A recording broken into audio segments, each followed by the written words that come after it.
Bueno, creo que estamos todos, ¿no? Tenemos 33, a ver. Sí, no tenemos nadie más. Pocos hoy, ¿eh? Qué lástima, pues son lindas clases estas.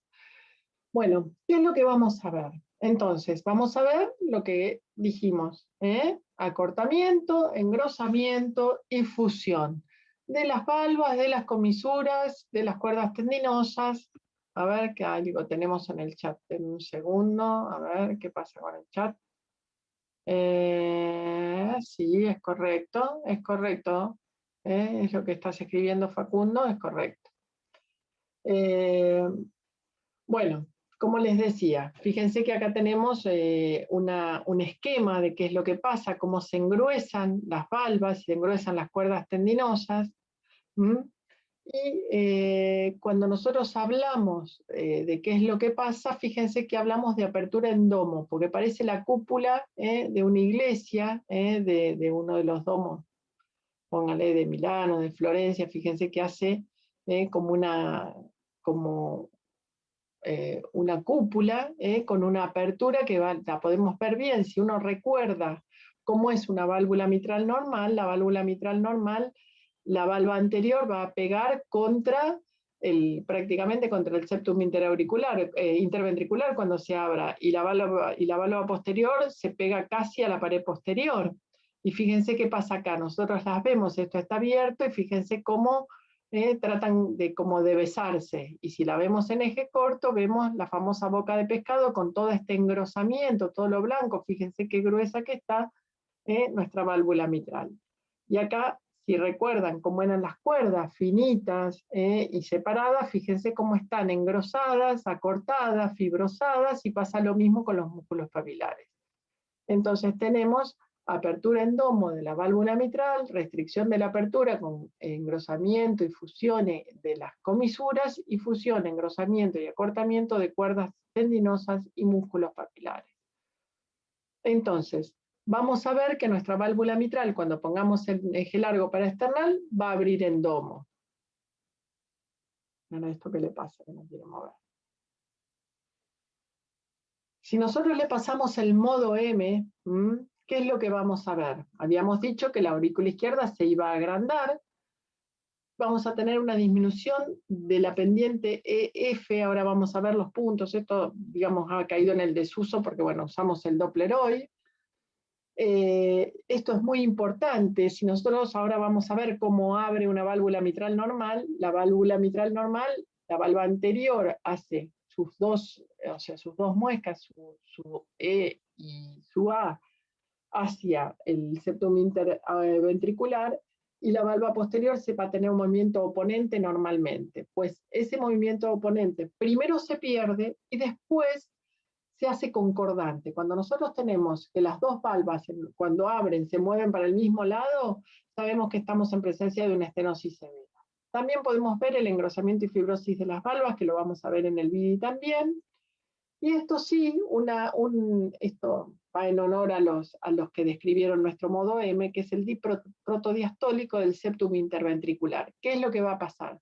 Si nosotros tenemos una válvula tricúspide que esté intacta, la válvula tricúspide se va a abrir y va a entrar todo el flujo dentro del ventrículo derecho, mientras que nosotros vamos a tener un pequeño chorrito que va a estar entrando desde la aurícula izquierda hacia el ventrículo izquierdo, porque vamos a tener una restricción en la apertura de la mitral. Entonces el volumen que entre va a ser mucho menor y el flujo va a ser en función del tiempo mucho menor. Y entonces, al llenarse más rápido el ventrículo derecho, el septum va a bombar, va a ser como un movimiento brusco hacia el ventrículo izquierdo, hasta que el ventrículo izquierdo finalmente se llena, y entonces el septum, digamos, solamente hace en protodiástole, que es cuando le entra toda la sangre al ventrículo derecho. El ventrículo derecho, ¿por qué se va a dilatar y por qué se va a hipertrofiar? Porque va a tener precisamente hipertensión pulmonar. Y bueno, esto sí, como se va a llenar muy lentamente el ventrículo izquierdo, al disminuir mucho su circunferencia en ausencia de insuficiencia mitral, aumenta el estrés parietal. De todas maneras, este es un dato que, digamos, es simplemente a título informativo, nadie se los va a preguntar, ¿eh? Fíjense entonces acá, como tenemos arriba representada una válvula mitral normal, fíjense cómo abre con sus ondas E y A, y cómo el movimiento de la valva posterior es oponente. Fíjense que parece, si bien mueve menos, se mueve como en espejo con respecto a la valva anterior. ¿Qué es lo que pasa acá? Fíjense que además del engrosamiento tremendo, la disminución de la pendiente F, fíjense cómo baja rápidamente acá y acá cómo viene lentamente bajando, tenemos una valva posterior que va a tener un movimiento que va a ser concordante con el de la valva anterior. Las dos se van a mover hacia el mismo lado porque están fusionadas.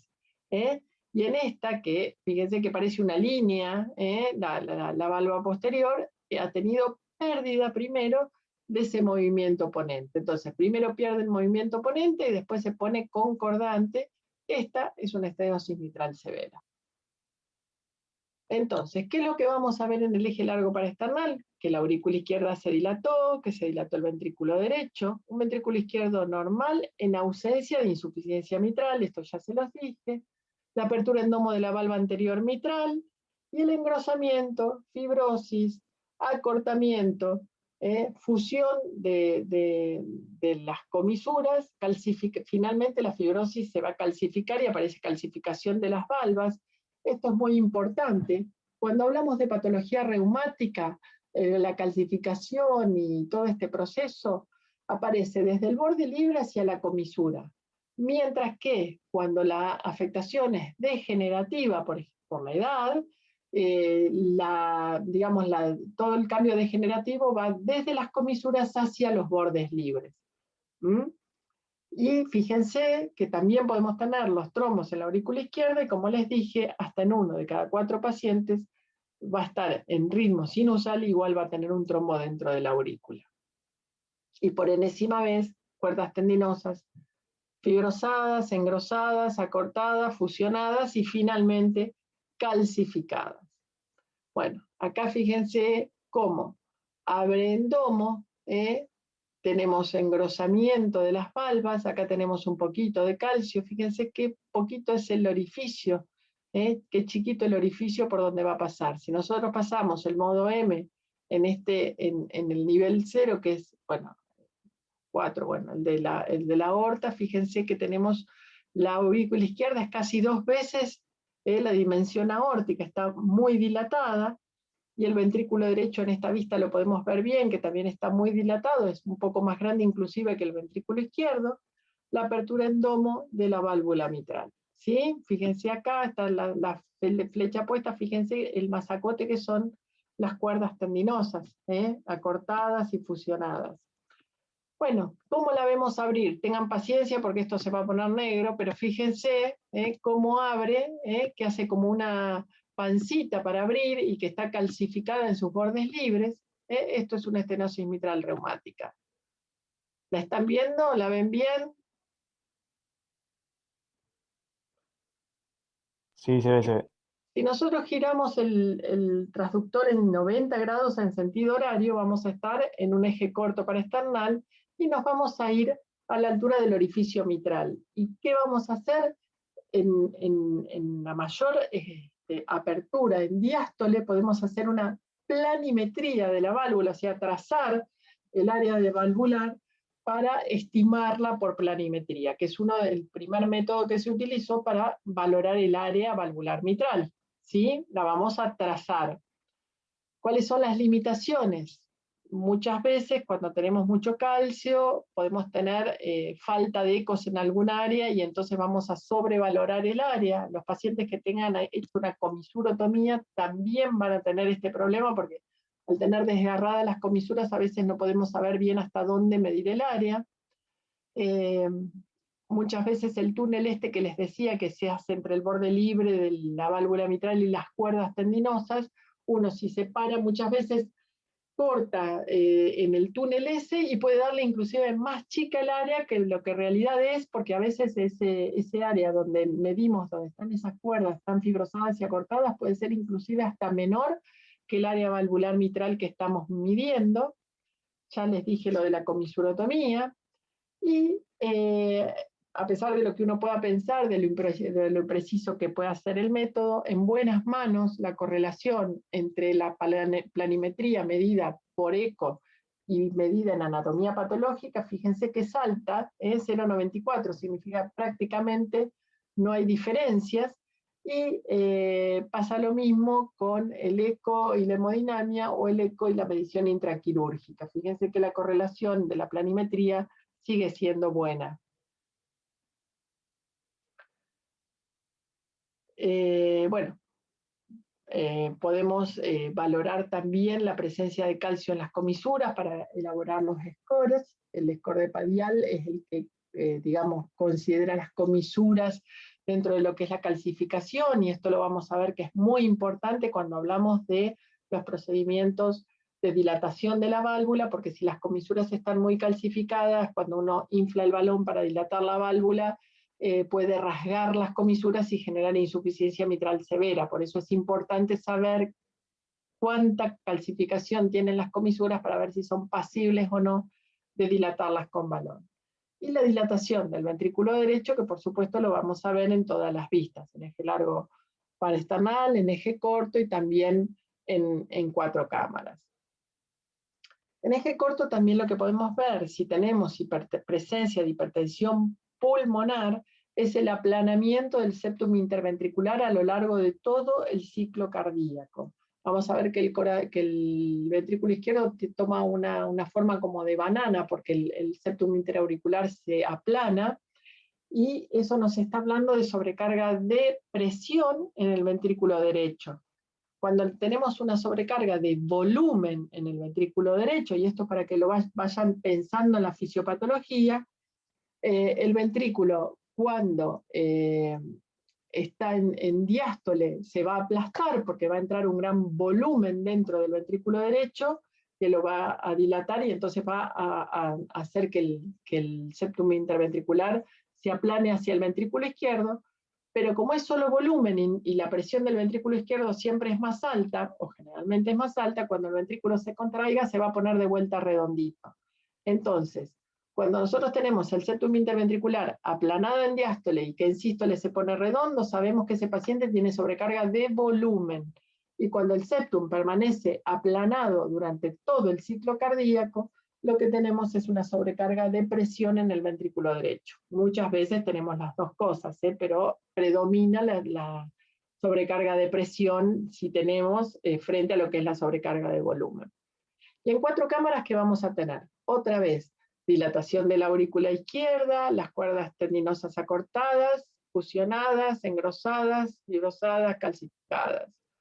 Hay un porcentaje de pacientes que tiene una disminución de la fracción de eyección del ventrículo izquierdo, y esto se da por 2 mecanismos.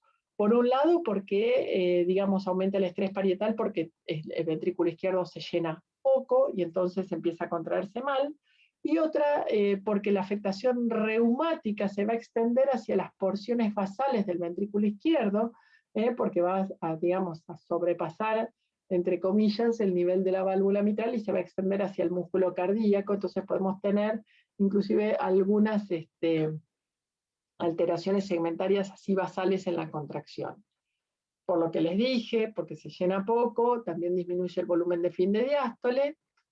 Y también podemos ver, por la rémora, podemos ver la ecogenicidad sanguínea espontánea dentro de la aurícula izquierda, porque cuando se aparece esa rémora, esa éstasis sanguínea que yo les decía, y la apilación de los eritrocitos, aunque el paciente esté todavía en ritmo sinusal, vamos a poder ver como un humo dentro de la aurícula izquierda que se va moviendo, y eso en realidad, el humo es un estado pretrombótico, o sea, se empiezan a apilar antes de hacerse un coágulo, ¿sí? Y el 25% de los pacientes que tienen trombos en la aurícula izquierda todavía va a estar en ritmo sinusal, pero con este humo y esta éstasis dentro de la aurícula izquierda que hace que aparezca finalmente el trombo. Y no tenemos que olvidarnos, otra vez se los digo, que 1 de cada 4 pacientes con estenosis mitral va a tener una estenosis tricuspidia, y por eso nunca hay que dejar olvidada la válvula derecha, nunca dejar olvidada la válvula tricúspide en nuestra evaluación. Fíjense lo que les decía, cómo el septum se pone plano, fíjense qué tremendo, qué dilatado tengo el ventrículo derecho, y acá tenemos la apertura con la boca de pescado, con el engrosamiento de los bordes libres, fusión de las comisuras, tengo un poquitito de calcio acá en los bordes libres, pero no tengo calcio en las comisuras. Al no tener calcio en las comisuras, este paciente, digamos, sería un buen candidato para dilatarlo con balón. ¿Mm? Bueno, acá tenemos, fíjense, cómo tenemos el eje corto que nos muestra abriéndolo, y si prestan atención, fíjense que es un agujerito pequeño que se ve abrir, ahí ¿lo ven? No quiero tocarlo porque si no se pierde, pero fíjense cómo la valva anterior es la única que se mueve, la posterior está prácticamente fija, y se abre esa boquita de pescado que nosotros vamos a poder valorar por planimetría. ¿Dónde estamos cortando? Estamos cortando a esta altura, cuando giramos en 90 grados el transductor. Vamos a poner a mover a ver si quiere mover.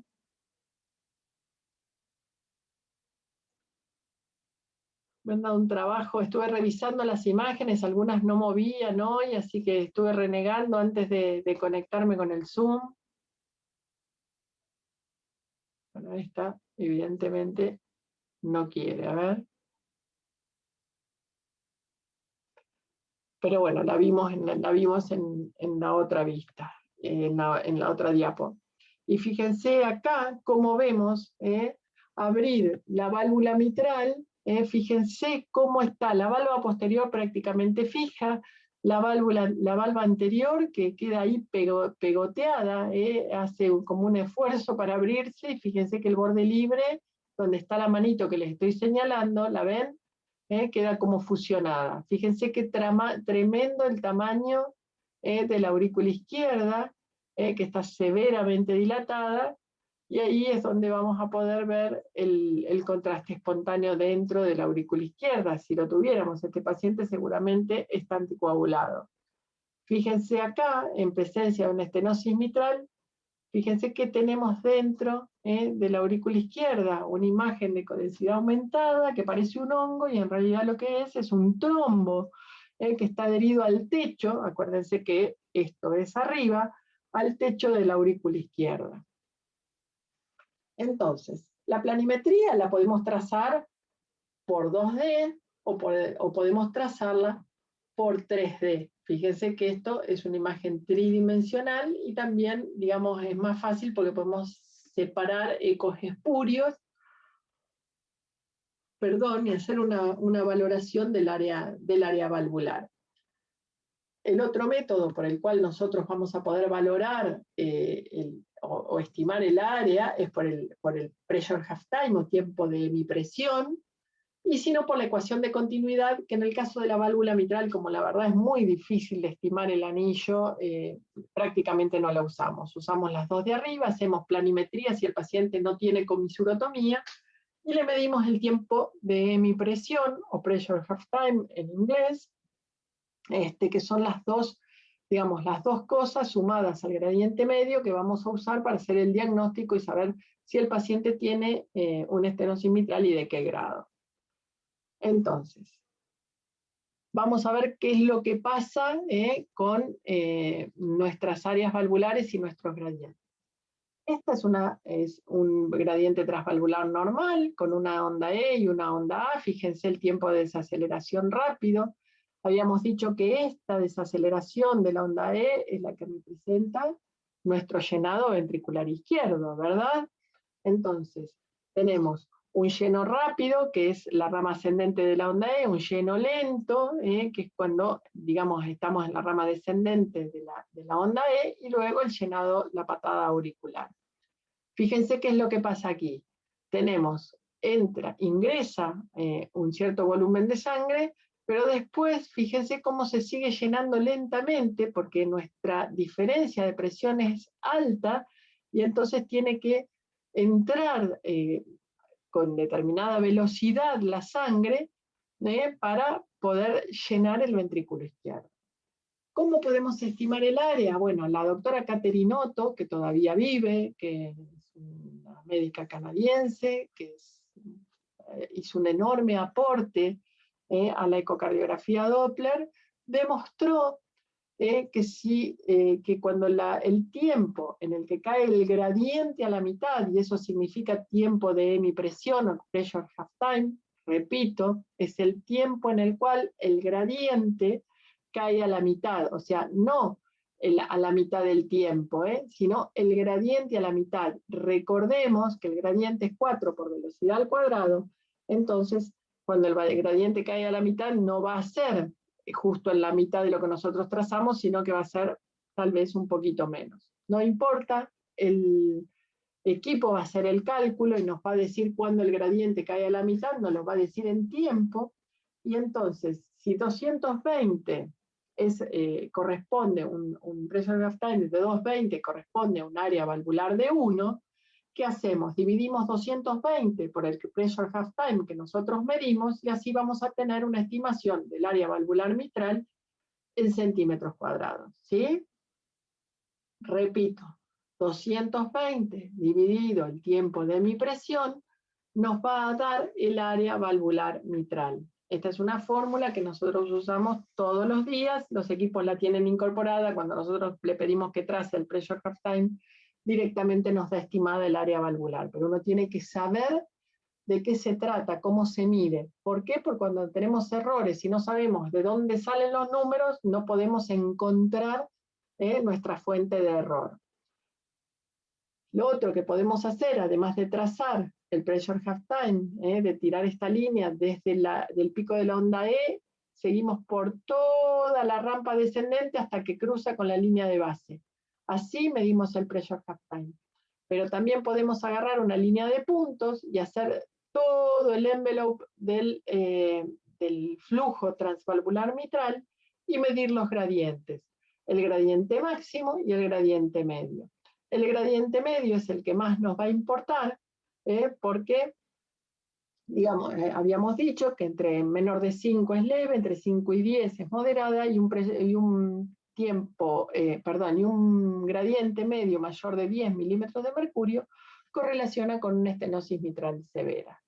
Entonces, un gradiente medio mayor de 10, un área menor de 1, es lo que nos va a marcar una estenosis mitral severa. ¿De acuerdo?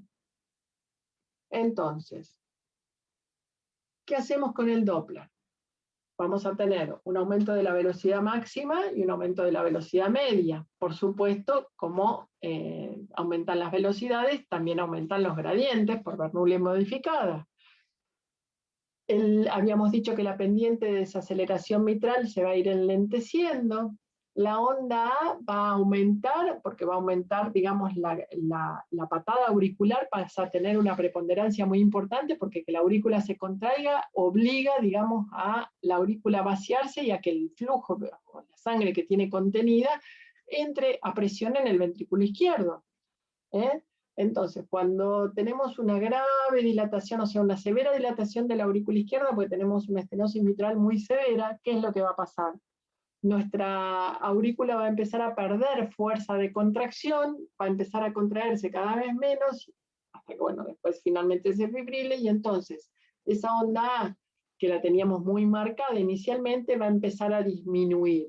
¿Y eso es por qué? Porque ya está, digamos, ha sobrepasado su capacidad de contracción, porque se pasó de la longitud óptima de las cadenas de miosina, leptina y miosina, que, digamos, hace uso de la ley de Frank-Starling. Y el tiempo de mi presión, o sea, fíjense lo que les decía recién, el tiempo que tarda en caer el gradiente a la mitad, habitualmente está en el 70% de la velocidad máxima. Vamos para atrás.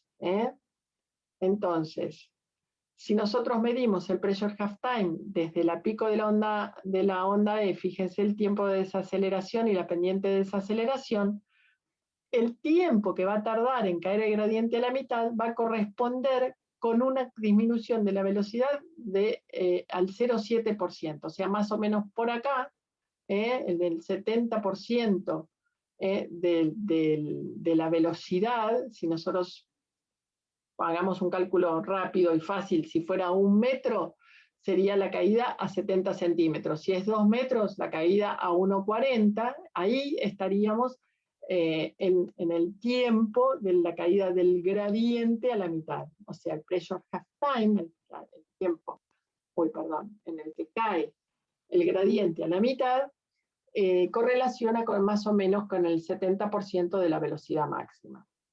Obviamente, si nosotros tenemos una frecuencia cardíaca elevada, variaciones en la precarga, variaciones en la compliance auriculoventricular, vamos a tener una modificación del pressure half time y por lo tanto, en presencia de insuficiencia aórtica o insuficiencia mitral, de una comunicación interauricular, del ejercicio y del embarazo, vamos a tener una sobreestimación del área. La vamos a medir por pressure half time y nos va a decir que el área es más grande de lo que en realidad es.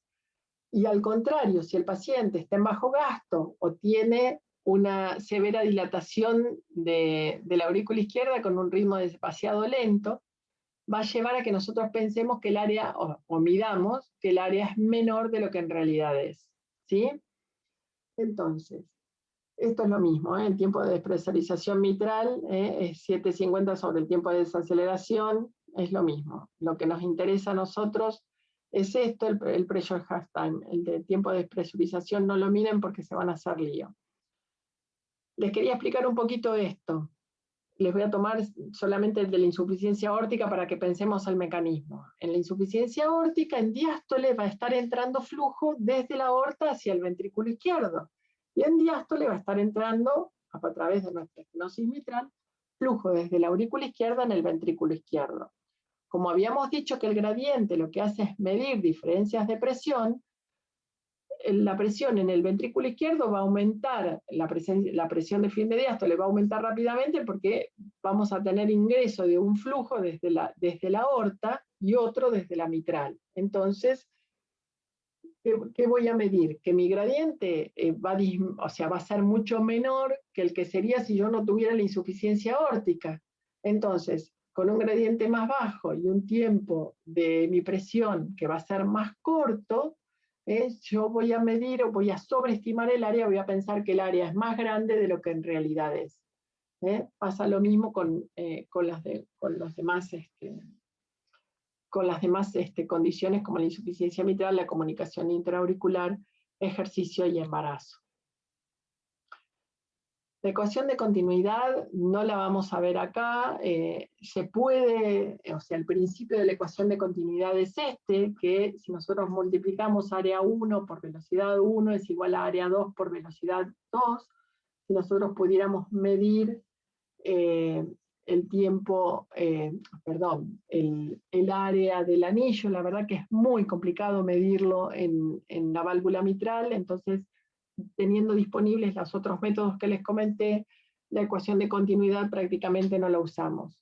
Les hago la introducción, ¿por qué? Porque esto lo vamos a usar en estenosis aórtica. Y área 1, por la velocidad medida en ese área, es igual al área 2 por velocidad 2. Nosotros tenemos que conocer, por ejemplo, el área 2, que sería el área de la válvula mitral. Esto es el tracto de entrada, velocidad del tracto de entrada y velocidad a través de la válvula. Entonces, yo quiero despejar el área 2, es igual a área, esto es despejar fracciones, chicos, área 1 por velocidad 1 y velocidad 2 pasa dividiendo. Entonces, área 1 por velocidad 1 sobre velocidad 2 es igual a área 2. Esta es la fórmula que nosotros vamos a usar para calcular el área valvular aórtica. Se puede hacer con la mitral, pero no lo hacemos habitualmente. ¿Qué vamos a ver con el color? Vamos a ver una cosa muy interesante que es el jet en llama. Yo sé que no son todos de La Plata, pero algunos tienen que conocer el fósforo ahí que está en Ensenada, una torre que quema gases y que tiene una gran llama. Bueno, nosotros lo que vamos a ver con el color que se va a acelerar y que va a estar pasando a través de un orificio que está restringido, vamos a ver cómo el color parece que fuera una llama de un fuego que está entrando en el ventrículo izquierdo.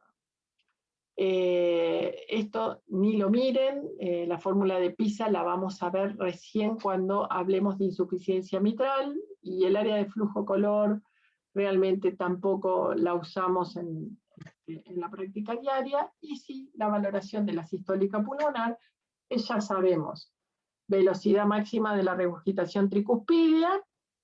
Entonces tenemos 4 por velocidad al cuadrado, nos va a dar el gradiente transtricuspidio, de regurgitación transtricuspidia, y a eso le vamos a sumar la presión estimada de la aurícula derecha, que la vamos a estimar dependiendo del diámetro de la cava y de cuánto colapse. Ya lo vimos 80 millones de veces, medimos la sistólica pulmonar en todas las valvulopatías.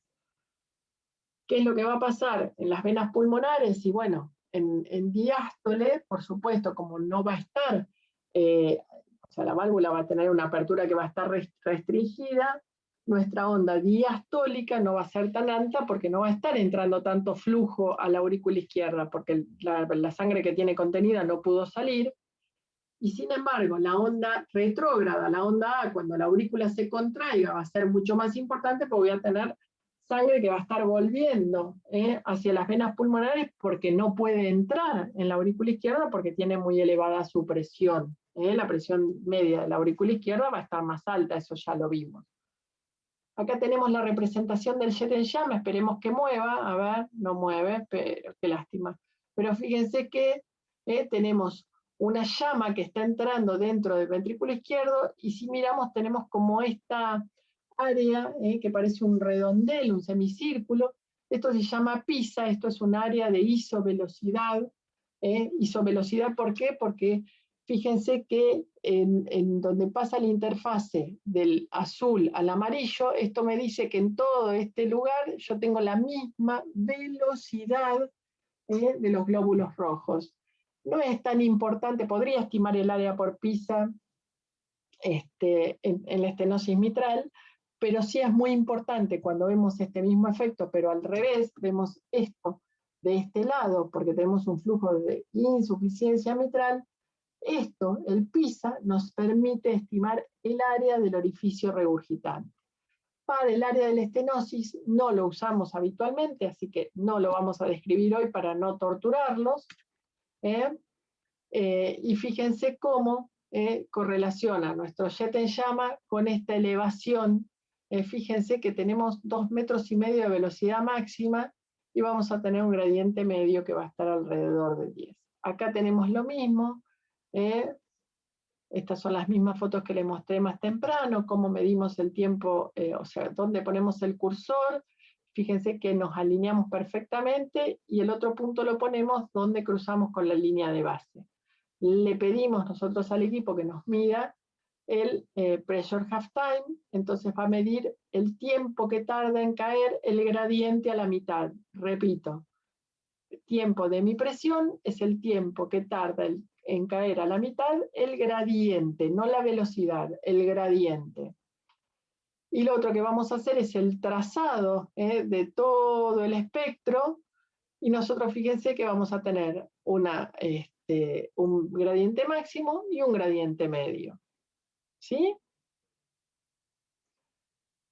Muchas veces pasa que tenemos una discordancia entre el grado de estenosis mitral que nosotros medimos y los síntomas del paciente. El paciente se queja de que le falta el aire, de que no puede hacer cosas, de que no puede respirar, y resulta que nosotros le medimos la estenosis mitral y tiene una estenosis mitral moderada, con un gradiente medio de 7, 8, con un área valvular de 1.2, 1.15.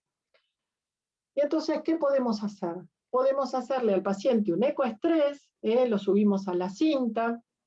A veces, si no tenemos cinta o no tenemos disponible el ecoestrés, lo que hacemos es que haga bicicletas, 15, 20 bicicletas acostado en la camilla, y le medimos el gradiente. El gradiente, por el solo hecho de aumentar la frecuencia cardíaca, va a aumentar. Y esto nos va a poner en evidencia la presencia de estenosis mitral más significativa que la que nosotros teníamos. Entonces, en los pacientes que se quejan de síntomas y tienen bajos gradientes en reposo, le puedo hacer ejercicio y medirlo durante el ejercicio. Lo podemos hacer con ejercicio o también lo podemos hacer con drogas en los pacientes que no puedan caminar. Nos va a servir para el gradiente transvalvular mitral, pero no nos va a servir para medir la sistólica pulmonar, que sí la podemos medir en ejercicio, porque la dobutamina es una droga que baja la sistólica pulmonar. Entonces la sistólica del ventrículo derecho que yo pueda medir, por ahí no va a ser la verdadera. No puedo usar el pressure half time porque habíamos dicho que el ejercicio hace que el tiempo de la diástole se acorte y puedo sobreestimar el área y pensar que es más grande de lo que en realidad es. Entonces, ¿qué es lo que voy a medir? El gradiente medio. El gradiente medio, no la ecuación de continuidad porque realmente no la usamos en la práctica, pero el gradiente medio mitral y la sistólica pulmonar en ejercicio son los más confiables para saber si el paciente tiene o no una estenosis mitral significativa. Lo otro que podemos hacer es valorar el área por 3D, porque podemos valorar la separación de las comisuras, ver si tiene o no desgarro de las valvas como consecuencia de una valvuloplastia o una comisurotomía previa. Pero, digamos, en la práctica el eco 3D no está ampliamente disponible, entonces usamos el ecoestrés y fíjense, tenemos acá un ejemplo. Fíjense que tenemos acá un gradiente máximo de 2 y un gradiente medio que estará en 8. Y fíjense que sube a 3, o sea, sube de 16 a 36 milímetros de mercurio el gradiente máximo, y el gradiente medio, que acá será de 8, le vamos a poner un número de 25 para quedarnos contentos, pero bueno, es muchísimo más de 10. Y entonces sabemos que este paciente, que podía no tener una estenosis mitral severa en reposo, sí tiene una estenosis mitral significativa en ejercicio. Acá viene, no sé quién había mencionado lo de la orejuela. Con el eco transesofágico nosotros podemos valorar el área valvular mitral en los pacientes que tengan mala ventana, que gracias a Dios son pocos, ver la presencia de contraste espontáneo o valorar la orejuela izquierda, sobre todo cuando 24 horas antes de someter el paciente a una valvuloplastia, aunque esté anticoagulado, tenemos que descartar la presencia de trombos, porque nosotros vamos a estar liberando el área de la válvula mitral, y si tiene un trombo contenido en la orejuela, el trombo puede migrar hacia la circulación general y hacer una embolia predominantemente a nivel cerebral. Por supuesto, también vamos a poder valorar el tamaño del anillo para poder determinar el tamaño del balón que vamos a usar, y también nos va a permitir valorar la presencia de insuficiencia mitral, que muchas veces está asociada a la estenosis mitral, porque no siempre la estenosis mitral es pura, muchas veces está asociada a la insuficiencia mitral, y si la insuficiencia mitral es más que leve, no me va a habilitar a mí para hacer una valvuloplastia. Entonces es importante, además de los trombos, además de certificarse que es una estenosis mitral severa, ver que no tengo una insuficiencia mitral muy significativa porque me contraindica a mí el procedimiento de valvuloplastia.